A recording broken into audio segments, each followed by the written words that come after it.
This podcast is not a source of legal advice. No two legal cases are the same. Contact an attorney if you require legal assistance. Welcome back to the Mighty Merp podcast. Today I am joined by Alex Settles, the first assistant deputy public defender in Atlantic County, a certified criminal trial attorney, an adjunct professor at Rowan University, and a former prosecutor. Alex brings a unique perspective as a former prosecutor in the Guns, Gangs, and Narcotics Unit who made the shift to public defense. We'll talk about his journey through both sides of the courtroom, what sparked his passion for education and mentorship, and why training programs are essential for all defense attorneys, new and experienced alike. Welcome. Hi, Melissa. Thanks for having me. Thanks for coming. Before we jump in here, I'm just letting you know, I got a text today from somebody who was trying to woo you onto their podcast and was very jealous that I got you first. So, I heard. Yay, Mighty Merp. You were the first to get me, but I did promise that I would make an appearance later on hers as well. Yes, we'll make a plug for it at the end. You know, everyone's going to have to wait to hear what the next Alex Settles podcast will be.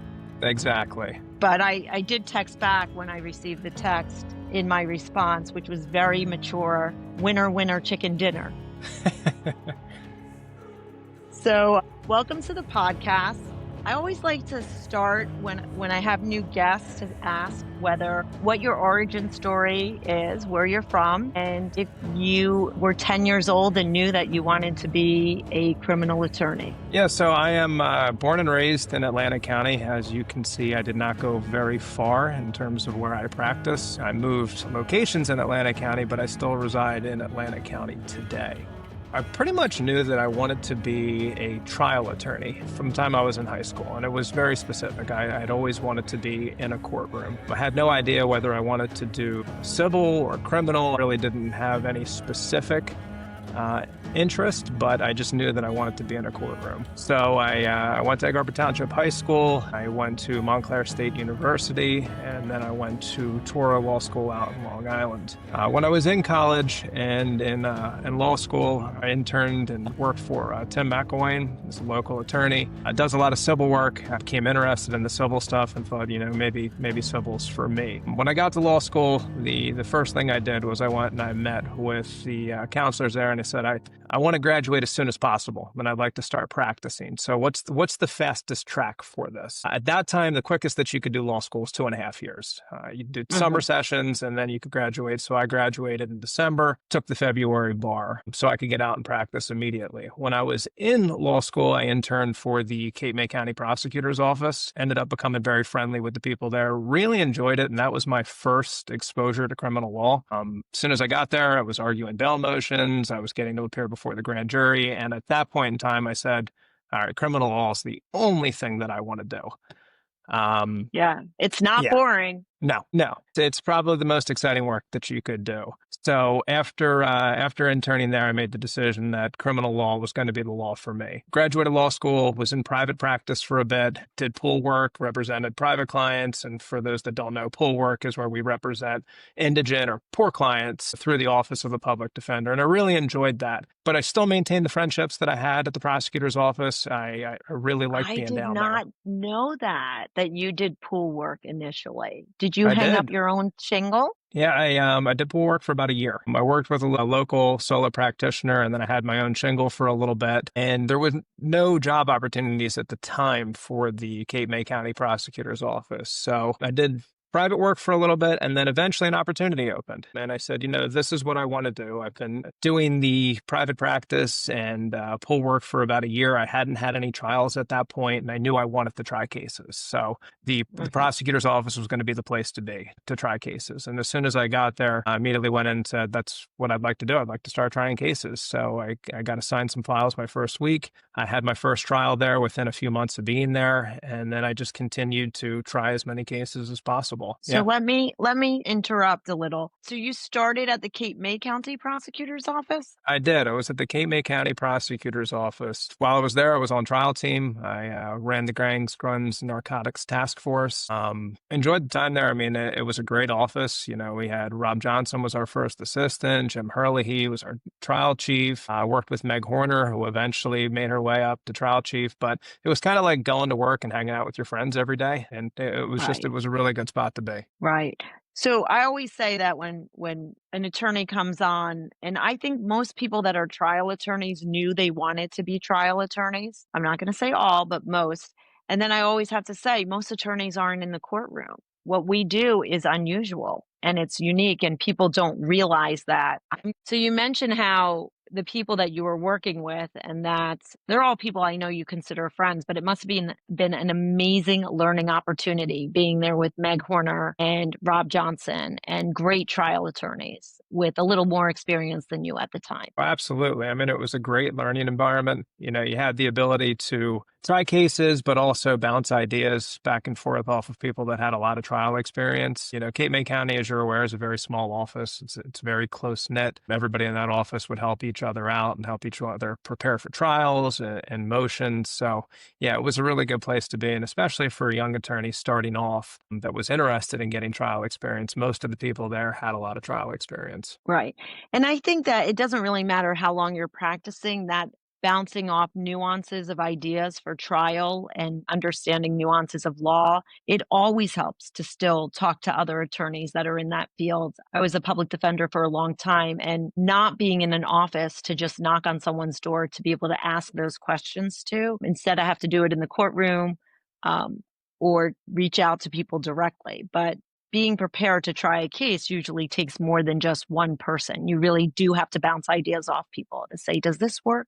Is this something that makes sense? Is this a legitimate legal argument, right? Yeah, absolutely. And that's what we had there. And now that I'm at the public defender's office, it's the same thing. This is another close, tight-knit office in Atlanta County, and that's what we do. A lot of times you sit around at the lunch table and you talk about your cases and you bounce ideas off of each other. Absolutely. Right. So you said that in high school, that's when you knew you wanted to be a lawyer, and specifically a trial attorney. Was there something that occurred that made it click for you in high school? Because that's pretty young to know exactly the path that you wanted to take. I don't think it was anything specific that clicked. My one friend always jokes, the only reason you wanted to become an attorney that was in the courtroom is because you always wanted to wear a suit. I do wear a suit, as I'm wearing right now, and pretty much every day when I'm in the office, I'm wearing a suit. And I go to court every day, I wear a suit. But I think it was just seeing the attorneys on TV, seeing the movies. I had read To Kill a Mockingbird when I was in high school, as most people do. The idea of being in a courtroom and, defending clients, it kind of clicked for me, like, that's what I want to do. I enjoy being in a courtroom full of people. I enjoy doing opening statements and cross-examination and closing arguments. I mean, that's really the fun stuff. And as you mentioned, most attorneys do not do what we do. The majority of attorneys are in an office and writing briefs, and there's nothing wrong with that, but I just couldn't imagine that being me. That would be a lifestyle that I would not be interested in. I have a lot of fun going to court. Yes, I agree with you on that. So let's talk about being a prosecutor. You have so much responsibility as a prosecutor. You have the ability to choose charging, what an individual is charged with. Now you have the ability as a prosecutor to file motions to detain or to release. And what lessons as a prosecutor has stuck with you that you've been able to utilize now on the defense side? Or what lessons did you learn that just help you become a better lawyer? Yeah, absolutely. I mean, you have a tremendous responsibility as a prosecutor. I mean, at that point in time, you're evaluating the cases, you're looking at the clients, you're trying to figure out a way to do justice. I mean, that's what you're realistically supposed to do. And at the same time, you're learning. And I think the biggest takeaways is that you're learning from other attorneys. If you're a prosecutor, and especially a young prosecutor, of course, you're going to learn from other prosecutors in the office, but you're going to get exposure to a number of different defense attorneys and their different styles and the things that they do. And over time, you'll learn what has an impact on you as a prosecutor as far as what a defense attorney does. And I think that there was a number of lessons that I had learned and I had carried with me. Lou Barbone. We used to joke down in Cape May that there was the Lou Barbone effect. And when his name would come across the file, people knew that there was litigation coming. There were motions that were going to be filed. He was going to cross-examine your police officers, and in all likelihood, it may not go very well for them. So it was a tremendous benefit to clients to have that reputation, and it ultimately led to a lot of prosecutors trying to negotiate the case to maybe not go through those pains. And other attorneys, had different styles. Some handled mitigation very well. Some had a blend. Melissa, I remember handling cases with you. I have one in particular that sticks out. You and I had an attempted murder case. I mean, I thought the facts of it were pretty good for the attempted murder. But after providing me with some mitigation and some information, we resolved it. If I recall correctly, we resolved it for an aggravated assault with the 10. But you didn't stop your mitigation there. You put together a pretty comprehensive sentencing memorandum, included that mitigation. And then after arguments, Judge Delory undercut the plea and ended up giving him an 8. So those are lessons that you take away. Those are lessons that you learned. I still do that today now that I'm on the defense side. I am very, very big on mitigation. I use mitigation in almost all of my cases. Mitigation for negotiating with the prosecutor's office, but also mitigation in terms of sentencing too. And that's one of the things that the public defender's office is doing. I know you had the opportunity to interview Prescott recently, Loveland from our office. The whole holistic model that we have now looks at the whole person. It's a collaborative effort, and the idea is to look at them and identify needs that they have, and we ultimately use the information that we get in mitigation. So, for example, if somebody has criminal charges, obviously if we address the addiction aspect, the homelessness, there are things that would help set them on the right path. But I also look at it that these are things that we could use to help mitigate a case as well, show sympathy to the prosecutor and also show that to the judge. So yeah, there are definitely some lessons that I took away. Right. Well, I always say that for young prosecutors, initially, from my experience, which is almost 30 years, is that when they're looking at a case, and I know the case that you're talking about is that you look at the reports and the facts of that case looked really bad. It looked like my client took a rock and smashed the other individual, I think, in the head, right? Is that? Yeah. Yeah, it was a pretty brutal one from the reports. It was a rock, and it was several times, and the person had suffered some pretty significant injuries. Right, which looks like and they knew each other because they were related in some way, family-wise, if I remember. And it looked like a very clean-cut case when you look at it from the reports and you look at it from your file. And I do think the defense attorney's job is, and this was not a whodunit, the parties knew each other, but there was a little bit more background that wasn't in the police reports, a little bit more explanation. It was not just I'm having a bad day and I'm going to beat you until, Yeah. And I think that it's important to realize, and that's one of the things I always try to do in my cases, is to advocate for my clients as whole people that have a life beyond whatever they're in court for, especially if it's a case where mitigation is the only avenue or the strongest avenue. I mean, there are other cases I have where my clients are not guilty or are, or I think the stop or the search is unconstitutional, and we fight those 100%. But some cases, people come to me and they say, I really just need the best results. And that's when you're really advocating for mitigation. And also, I like to say, presenting to the state all the qualities that a parent or loved ones would brag about, right? Of that individual. Absolutely. And I think that's the best approach to it, because you have to look at it in terms of, what are the strengths of the state's case and how can you attack that? For example, are there going to be suppression motions that raise issues that may cause the offer from the state to go down to something lesser than what was the original offer? And then also tying in mitigation with that. I look at it as a dual-headed approach. And even if you are able to get a good outcome, I don't think the mitigation stops there in terms of the negotiation. And as is the example in the case that we had, you mitigate it with the prosecutor in terms of getting the most favorable offer for your client, but then you also go to the judge and you argue in your sentencing memorandum and you pull in character letters and any types of programs that they've done. And you basically present this and argue the mitigating factors to try to get a reduced sentence. And that's your job. That's your role. Right. And so I'm going to go really legal in case people want to know the nuances, is that at sentencing, there are a list of mitigating factors that the judge can rely on. And there's a list of aggravating factors. And the judge goes through those to make a determination of which one, whether they're an equipoise, meaning equal, or whether the mitigating outweigh the aggravating or the aggravating outweigh the mitigating. So that's one of the reasons why you present a mitigation packet to the judge, so that the judge can go through all the mitigation factors that are codified by statute. Yeah, absolutely. And that's ultimately how do we get to whatever number or whatever sentence that we end up at. Well, that's always the biggest question is who decides and how do we decide what's a fair number and what's a fair sentence, Yeah, right? that's the biggest question. What is a fair number and what is a fair sentence? And I think it ultimately depends on a case by case analysis. And that case by case analysis factors into what are the proofs of the state's case, but also what do the mitigating and aggravating factors look like? So let me ask you, was there something in particular that made you decide to go to from the prosecutor's office to the public defender's office?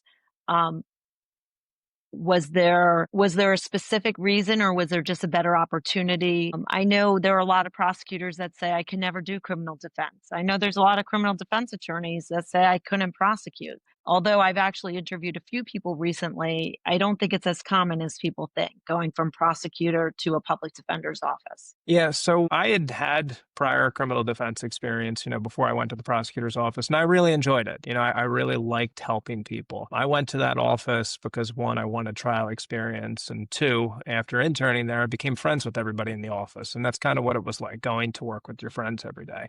But slowly, Jim Hurley, he retired. Meg Horner left the office. Rob Johnson left the office. And I had always had in the back of my head that I wanted to go back to criminal defense at some point in time. And Rob was the last one to leave the office. And after that happened, I had a conversation with my wife, Megan, who's always been very supportive. And I said, this is what I'm thinking. Do you think that this is the right time? Or should I make this switch? And yeah, we decided together that it was probably a good time, given the fact that I wanted to go back to criminal defense because it's something that I always enjoyed and the office had been changing. So I made the call to Scott Sherwood. Scott Sherwood referred me up to Joe Kokora, who was the public defender at the time. And then I ended up getting hired in Atlanta County, which I'm currently at now. I love it. It's an absolutely great office that we work with a number of great attorneys, investigators, support staff. It's a really good place to be. Yeah, I mean, I will say to people that I think Atlanta County has probably one of the best set of attorneys at the public defender's office that I have seen. And I actually think Cape May is pretty strong as well when it comes to attorneys. And I always say that when people come to my office. I think that I know what I bring to the table, but I also will say you have a good attorney there, if they have an attorney with the public defender's office, because I know people that are there are hardworking, they care, and you have a great team there right now. Yeah, I think it's a great office, and I can actually verify what you're saying because I have had clients that have reached out to me that I've represented, and they have said, "Hey, I just wanted to let you know that I went and I spoke with a private attorney, and they told me that stay where you are, you're fine.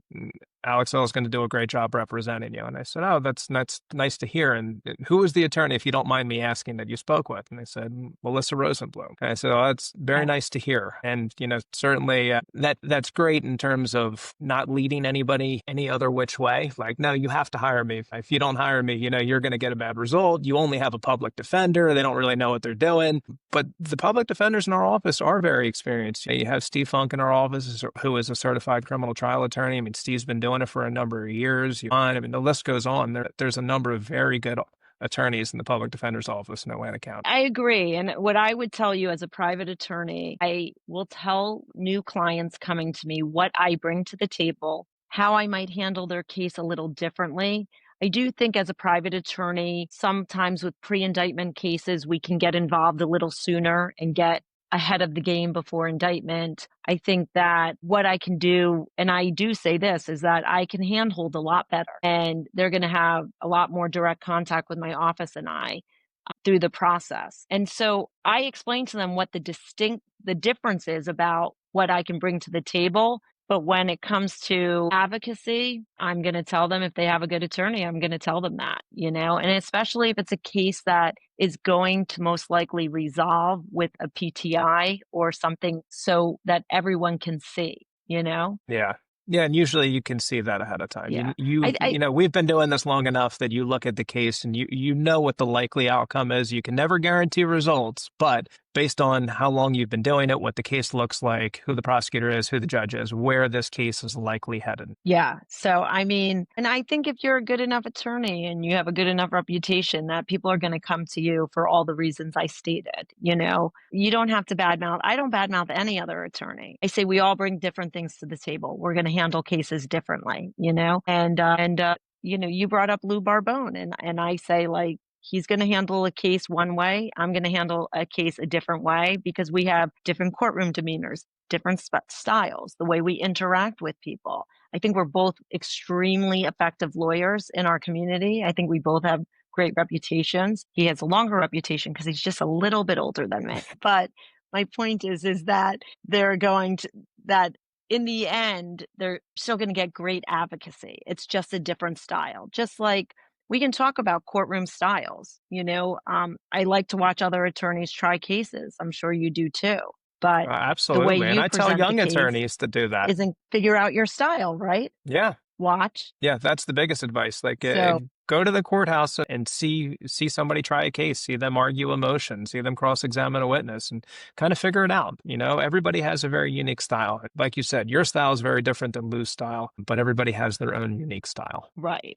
What do you think makes an effective trial attorney as we're talking about styles? So I think there's a few different things that make an effective trial attorney. The one is just being able to open a file and immediately spot an issue. Issue spotting is what we did in law school, but really being able to grip onto an issue and sink your teeth into that issue. Being effective enough that the prosecutor in the case knows that you've identified that issue, that it's going to be problematic if you ultimately go to motion practice. And then that attorney being able to hit everything that they need to hit in cross-examination. I view trial attorneys as not just you specifically being in trial. Like, sure, that's what we think of when we think of a trial attorney. We think of the opening statements, we think of the cross-examination during the trial, we think of the closing statements, but there's a lot of things that trial attorneys do before we even get to that point. Right? I mean, we've talked about the attacking the strengths and weaknesses and the mitigation, but there's motion practice that goes into it. So I think in order to be an effective trial attorney, you have to be able to identify the issues. You have to be able to engage in motion practice. And then from there, yes, you'll get to the stereotypical trial attorney and what you do in trial. I definitely agree with that. I would add to know your file better than anyone else. Know the facts of the case. Know the strengths and weaknesses. Yeah, absolutely. And I think you have to. It's your obligation to know your file inside and out, because there's no way to really evaluate the case unless you did a deep dive into the file and you know any problems that could potentially occur. No, I agree. And I would say that also with the understanding the file, understanding the new case law and the issues, you talk about issue spotting. With the issue spotting, so for anyone in law school, you'll appreciate it. Issue spotting is figuring out where the problems are in the opposing side's case. This is true whether you're the prosecutor or the defense attorney, right? Yeah, absolutely. And the issue spotting changes, right? As case law comes out and this case law develops, like you have issues that you could spot based on what the current case law is, but then there may be a new case that comes out and it presents a new issue that you may not know about unless you've kept up on recent case law, unless you've kept up on updates. So yeah, absolutely. So I know that you are always up to date on the case law. I know that you, through LinkedIn, I see you posting about new case law. What is your daily or your weekly process to stay on top of the new cases that are coming out that are affecting criminal law? So I've always been very big on staying on top of the recent developments in case law. The person that really put me on to that was Mark Roddy. Mark used to do, Roddy's review, and he would send out a text message, and in that text message, it would be a new case that came out. And I would usually read his little summary, and then I would go on and I would read whatever the case was. And I've kind of just continued to develop and expand on that. My routine may sound a little insane. I wake up at 5 a.m. I have an exercise bike downstairs with a desk on it. I crack open my computer and I usually pull up the New Jersey court website. So I check to see if there's been any recent Supreme Court decisions, appellate decisions, whether published or unpublished, and then the same thing goes for the trial court decisions. I'll usually read the summaries on it if I find that the case is interesting, if it is applicable to the types of law that we do. I'll do a little bit of a deep dive into the case, and if I think it is worthwhile, what I'll do is I'll create a little short post, and I'll post it on LinkedIn for anybody that may also find it interesting. And we lost you. Man down. This sweatshirt was a bad idea because I'm now having hot flashes. Yeah, Alex was pausing a lot on my side. I was going to no, we can continue. Why don't we? I'm just so happy it's not me today. Sorry. I mean, I don't know if I could switch different Wi-Fi networks. I mean, I'm on my 5 hertz Wi-Fi network. I could switch to my other one and see if that's better. Let me switch networks real quick. He was talking about his morning routine. I think you should just restart at your crazy morning routine. So I don't know if that might be worse. So I think the other issue is that Alex is going to have to leave. Is like at one point shouting, "Man down," because you were gone. And then while we were waiting for you, I said the sweatshirt was a really bad idea because I'm having a hot flash, which I think Tom is now going to keep in the episode to explain the change of clothing. That's funny. So, yes, I was in a dress. I just was like, I don't want to put a jacket on. I don't want to, So you always look impeccable, though. Always impeccable. I appreciate it. So I know you have to go, but I wanted to tell you one last thing. Yeah. I thought you were an Atlantic County prosecutor at some point before you went to Cape May. No? No, I was doing defense work in Atlantic County in private practice, and then I went down to Cape May. Okay. I think I like. One of the best ways to support Melissa and the Mighty Merp podcast is to go to our YouTube page, find the subscribe button, open the menu, and click the bell icon so you actually get alerts when we post new episodes or shorts. For any questions or interest in podcasting, go to legalpodcasting.com.